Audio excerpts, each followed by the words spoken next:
Hello friends, welcome to my blogs. आज आम बनवा छतुआ।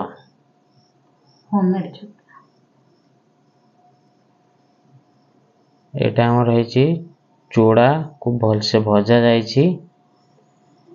गोटे किलो चूड़ा निया जाइछि आउ सबु प्रकार आइटम अछि। वर्तमान हम गोटे गोटे स्टेप बाय स्टेप देखौछु, आपण माने देखंतु।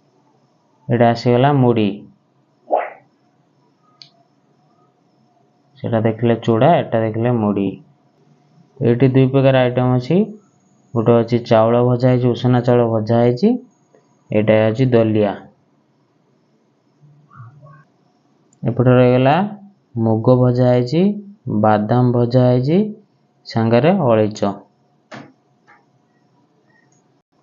टेस्ट पे हम अळैच नेचु। एटा संगर नि है आरारोट बिस्कुट। एबे हमें प्रस्तुति स्टार्ट करबा। ग्राइंडर करबा होममेड छतुआ। चूड़ा संगर बर्तन मुड़ी मिसी गला।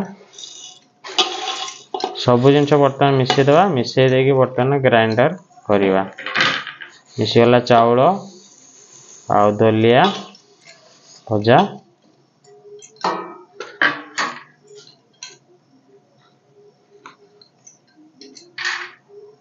एटा मिसी गला हमरो मुग, भजा मुग आ बादाम।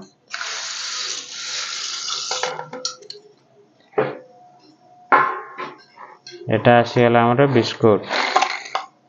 हमें चीनी एथि पय नौ ना, बेसिकली शुगर बारुची, सेथि पय हमें नॉर्मली ग्राइंडर करि दबु। तापर हमें गुड़ देई मिसे की खाइबु। अळैच को गोटा गोटा भंगा जाउची संगरे ग्राइंडर होवा पई। बर्तन हमर बिस्कुट गुड़ा पूरा गुंड करा जीवो हाथ रे। तापर ग्राइंडर करा जीवो।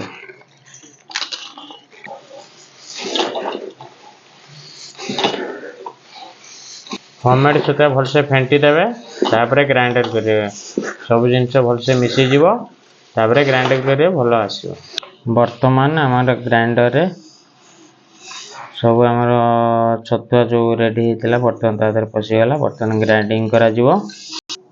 बढ़िया से ग्राइंडर हो जाइछि होममेड छतुआ।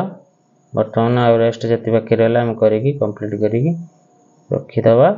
आपण भी घरे में बनेकी एमिति खांतु। केमति लागला कमेंट रे आपण जणाइबे। पूरा बढ़िया से ग्राइंडर हो जाइछि छतुआ।